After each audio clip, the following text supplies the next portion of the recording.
बोली साचे दरबार की जय जय। दिव्य आत्माएं, अश्वमेध महायज्ञ का आज अंतिम दिन है। ध्यान योग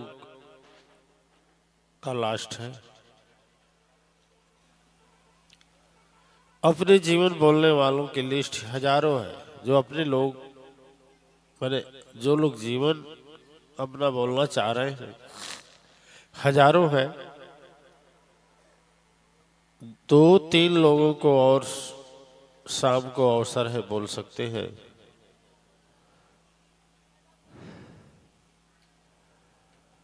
आप लोग अपना नाम बता देंगे आचार्य जी लोगों का, और जिनका पूर्ण सच होगा, सत्य, उन्हीं लोगों को बोलने का यहाँ अवसर दिया जाएगा। लेकिन बोलना पड़ेगा। कौन जान रहा है कि आप बोलना चाह रहे हैं? तो कई सौ क्या हजारों लोग। हमें गुरुजी रास्ते में चलते हुए बात करेंगे, फोन में बात करेंगे, तो यहाँ करिए ना जिसको जो कुछ बोलना हो। ठीक है, इससे देखिए इसके पीछे हम इस पर रोक लगवा देते, क्योंकि हम नहीं चाहते। इसलिए नहीं चाहते कि अब हम न तो प्रशंसा से खुश होते हैं और न तो निंदा से दुखी होते हैं। वृक्ष होता है ना पेड़, पेड़ को यदि पानी दीजिए तो भी फल और छाया देगा, और पानी न दे, उसको तोड़ दे तो भी, डाल तोड़ दे तो भी देता, फल और छाया दोनों देता है। उसी तरह से बहुत समय पहले था, लेकिन अब हमारे अंदर कोई प्रभाव नहीं पड़ता। लेकिन एक चीज का मैं अनुभव किया हूं दिव्यात्माएं, जब विश्वास दिव्य रूप धारण करता है तो उसका परिणाम और मतलब असीमित होता है, अकल्पनीय होता है। और कौन सा कहाँ हो जाए उसका प्रतिफल के विषय में कुछ कहा नहीं जाता। यानी विश्वास है तो वह पाया जा सकता है, वह पाया जा सकता है जो न कहने में है, न दिखने में है, न लिखने में है। तो होता क्या है कि एक विश्वास की श्रृंखला, विश्वास अपने हृदय में प्रकट होता है, और वही विश्वास हमें उस प्रारूप को प्रदान करता है। शास्त्र धर्म पुराण ऋषियों की गाथाएं कथाएं जो भी हम देखते हैं संपूर्ण विश्वास पर निर्भर है। माता मीरा जी के जीवन का कहानी हम सुनते हैं।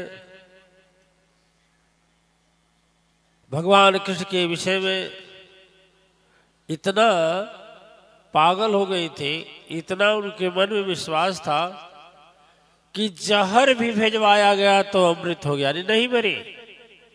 सर्प भेजवाया गया तो फूल का माला बन गया। आज जो लोग अनुभव बोलते हैं, मैं तो यही जानता हूं कि यह इन लोगों के तपस्या और विश्वास का प्रतिफल है।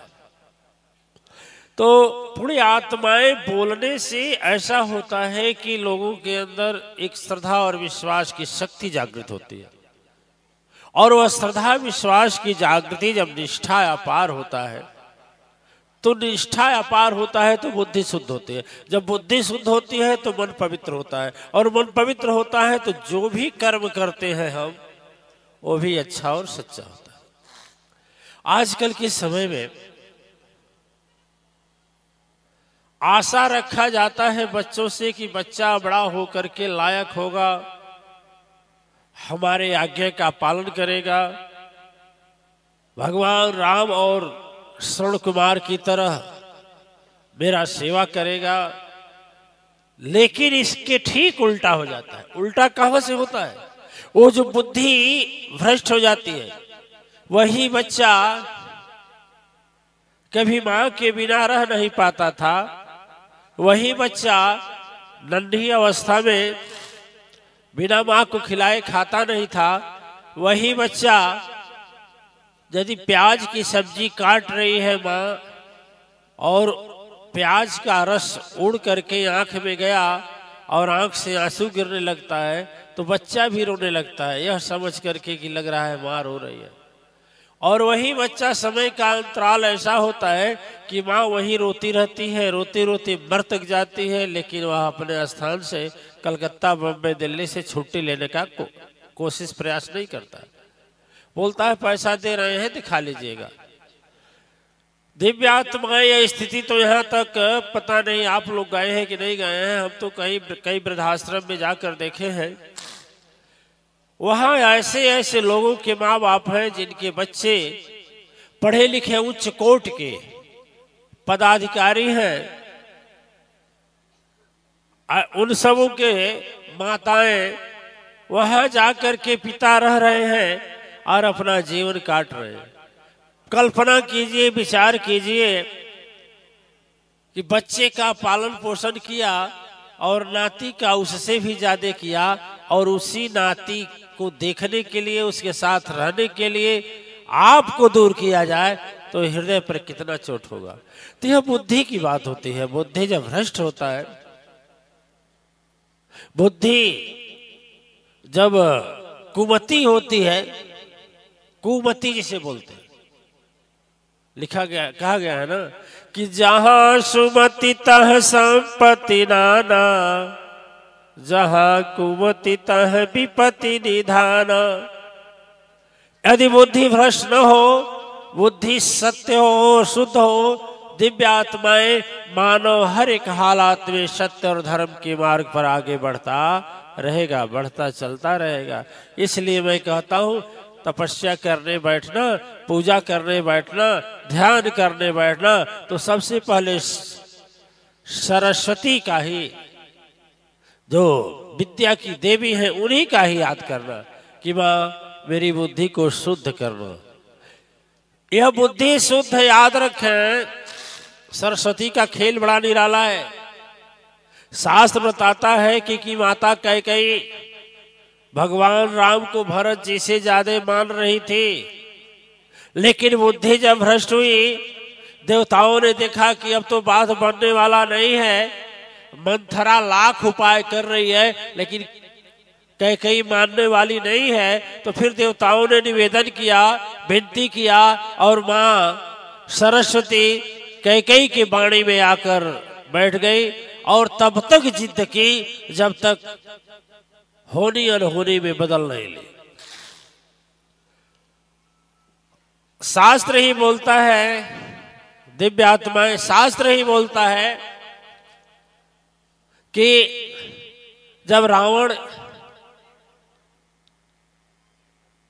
विभीषण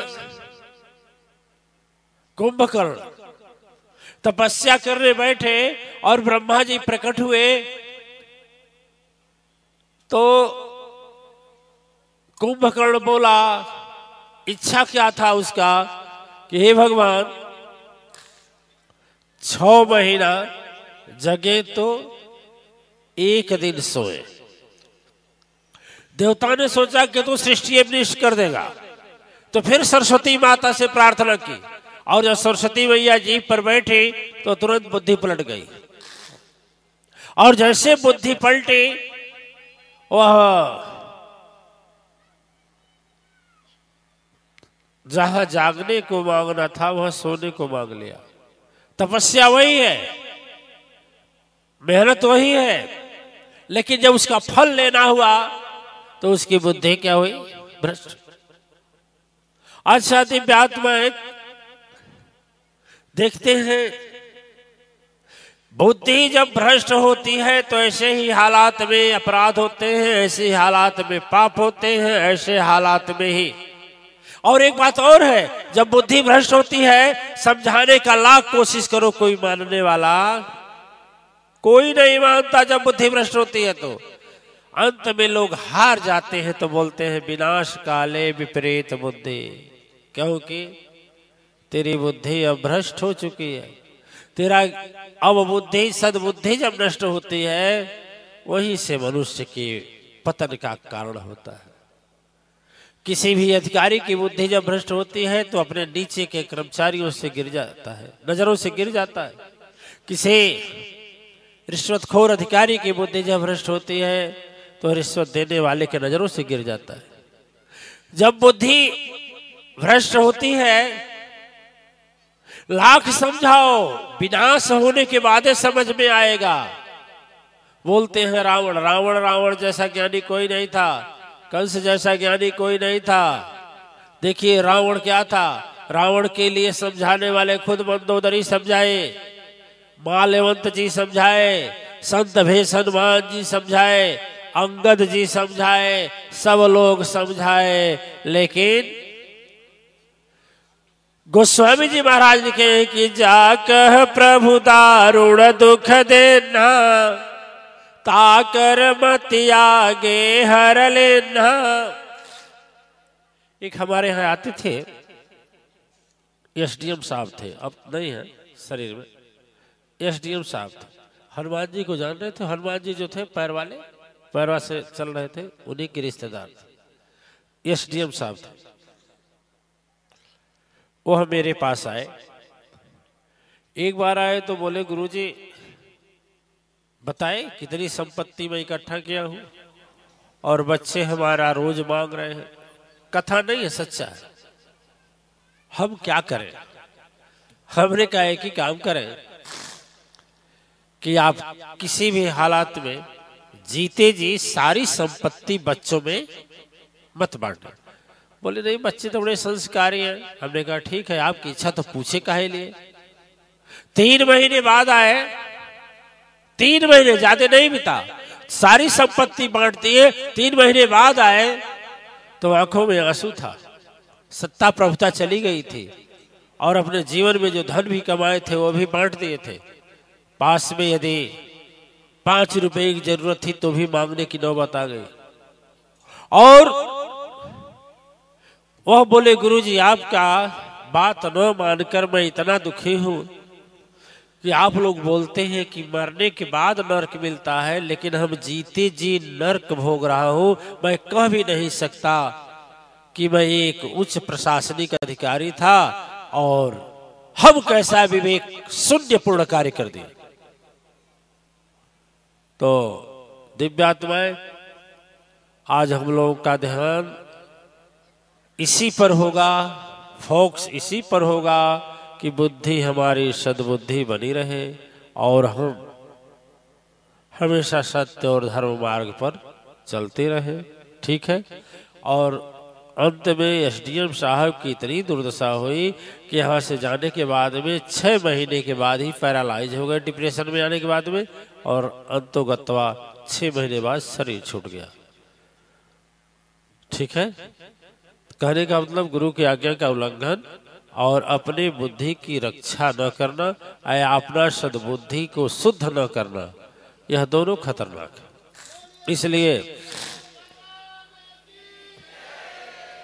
इसलिए हम बोलेंगे आज का ध्यान बुद्धि पर होगा कि सब कुछ हो, सब कुछ चला जाए, लेकिन हे माँ हमें जब भी देना सद्बुद्धि देना। अब एक महान पुण्य आत्मा, दिव्य आत्मा इस धर्म सभा में पधारे हुए हैं और परिचय देंगे विद्यानंद सरस्वती जी। वो ऐसे महान आत्मा है जिनके वाणी से, जिनके लेखनी से लाखों लाखों लोग और सत्य धर्म की भाषा को समझते हैं। करोड़ों लोग उस बात को समझते हैं जिनकी वाणी करोड़ों तक पहुंचती है। वह महान पुण्य आत्मा इस धर्म सभा में उपस्थित है। हम सब की बहुत ही भाग्य है कि ऐसे महापुरुष हम लोगों के पास है। आपको अभिनंदन, वंदन, नमन। सभी लोग बोलेंगे। ओम या देवी सर्वभूतेषु सद्गुरुदयारूपेण संस्थिता नमस्तस्यै नमस्तस्यै नमस्तस्यै नमो नमः। या देवी सर्वभूतेषु सद्गुरुकृपारूपेण संस्थिता नमस्तस्यै नमस्तस्यै नमस्तस्यै नमो नमः। ओम। ध्यान युग में उपस्थित आज मातेश्री परिवार के सर्वश्रेष्ठ आचार्य सुदर्शन जी महाराज, आचार्य अखिलेश्वरानंद जी, आचार्य जोगेश्वर जी महाराज, राष्ट्रीय उपाध्यक्ष चैतन्य महाप्रभु जी, इस धर्म सभा में महान दिव्य पुण्यात्मा, एक विद्वानों में शिरोमणि चंद जी महाराज, आचार्य धर्मानंद, आचार्य अवधेशानंद जी, आचार्य अत्रे जी, आचार्य तुलसी जी महाराज, आचार्य सर्वात्मानंद जी, आचार्य वशिष्ठ, विभिन्न स्थानों से आए हुए मातेश्री धर्म सेवा संगठन के पदाधिकारीगण एवं आचार्य विद्यानंद सरस्वती,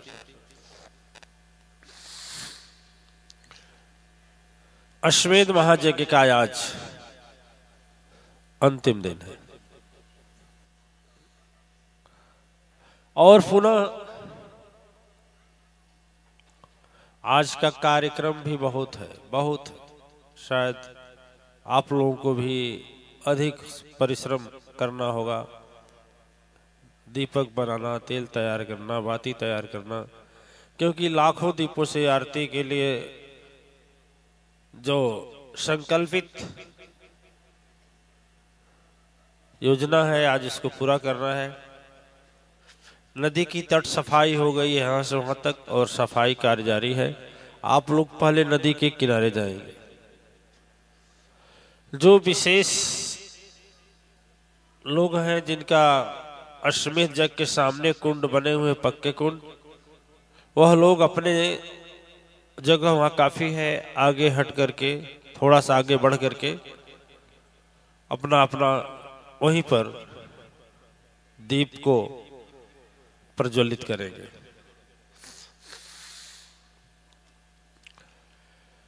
और जैसे ही यहां से अनाउंस होगा वैसे उद्घोषणा के साथ सभी लोग उद्बोधन होते ही, संबोधन होते ही चले जाएंगे और पहले नहीं जलाएंगे। आरती के लिए विद्वान लोग आरती मंत्र जब पढ़ेंगे उसके बाद आप लोग प्रज्वलित करेंगे।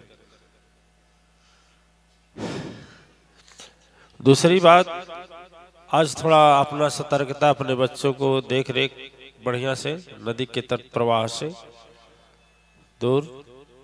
प्रयास है कि सूर्यास्त के पहले यह दीप वाला कार्य हो जाए। आज दीक्षा भी है का? दीक्षा लिस्ट है? गुणेंद्र जी है क्या? आज दीक्षा है? कितना?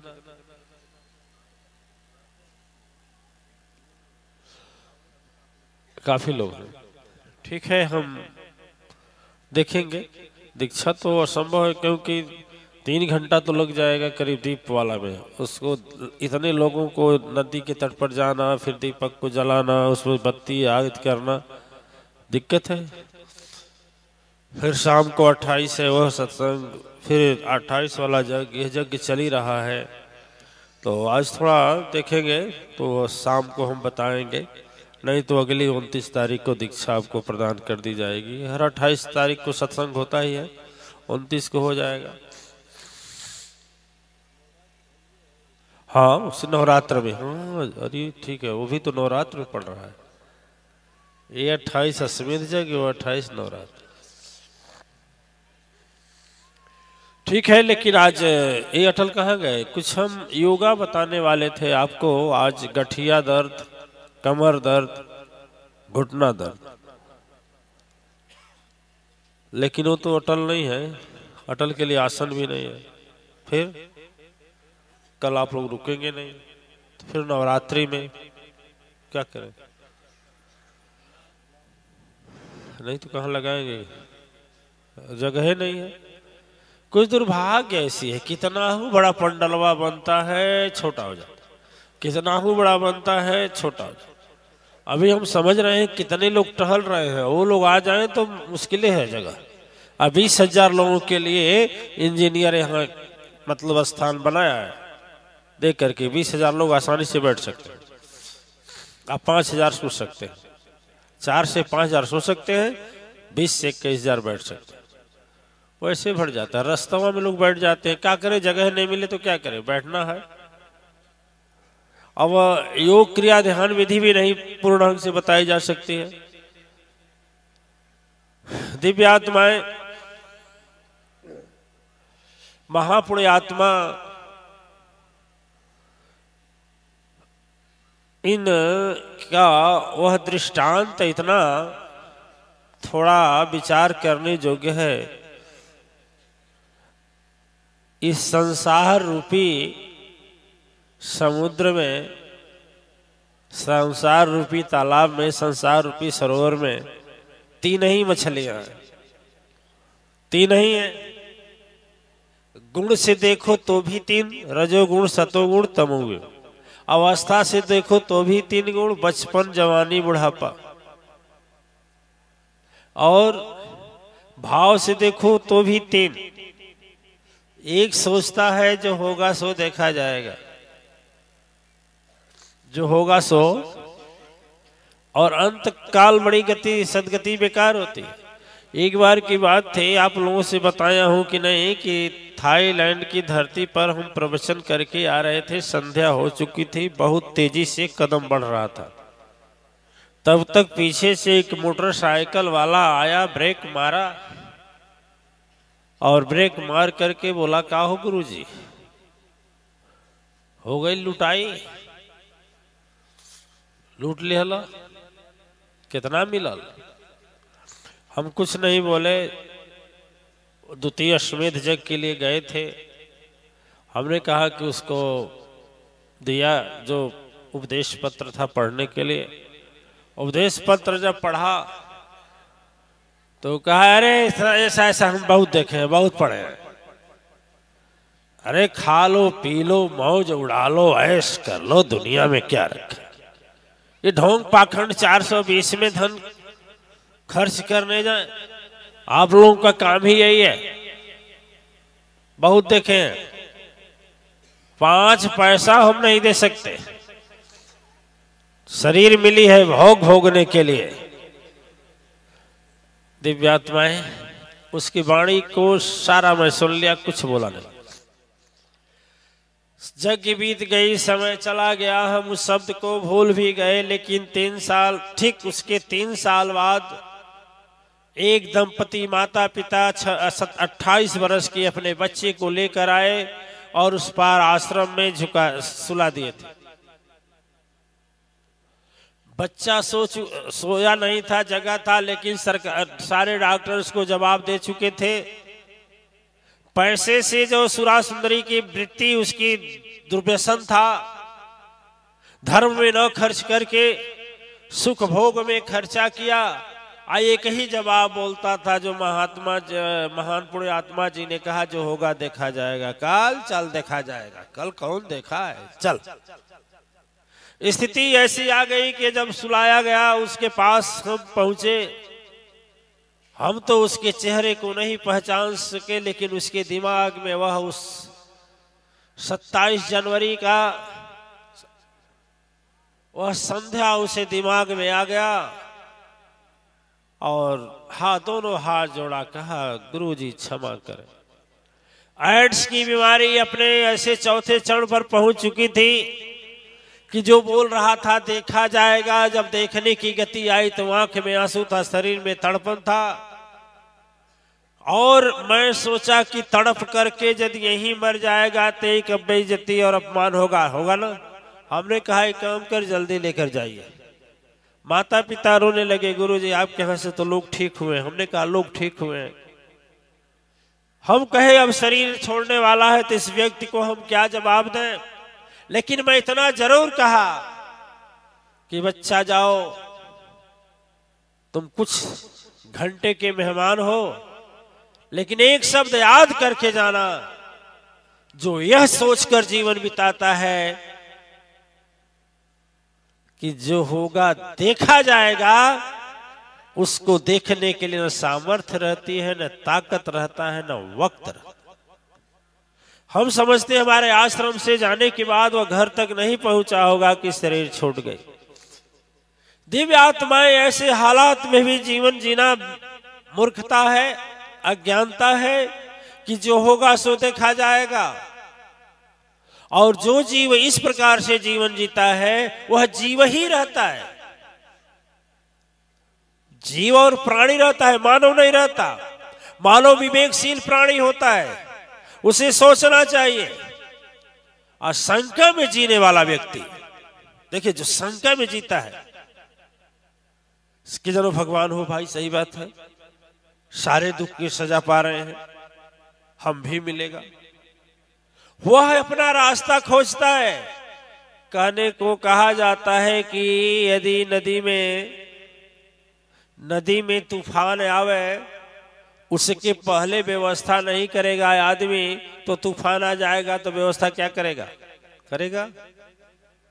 इसलिए तीसरी मछली का जो सोच था, महाराज जी ने बताए कि तीसरी मछली का जो सोच है वही सोच से जीवन बिताओ, ज्यादा भुलाओ मत संसार में। अब जब ज्यादा भूल जाओगे और फूल जाओगे तो ऐसे पछकोगे कि फिर फूल न फूलने लायक रहोगे न भूलने लायक रहोगे।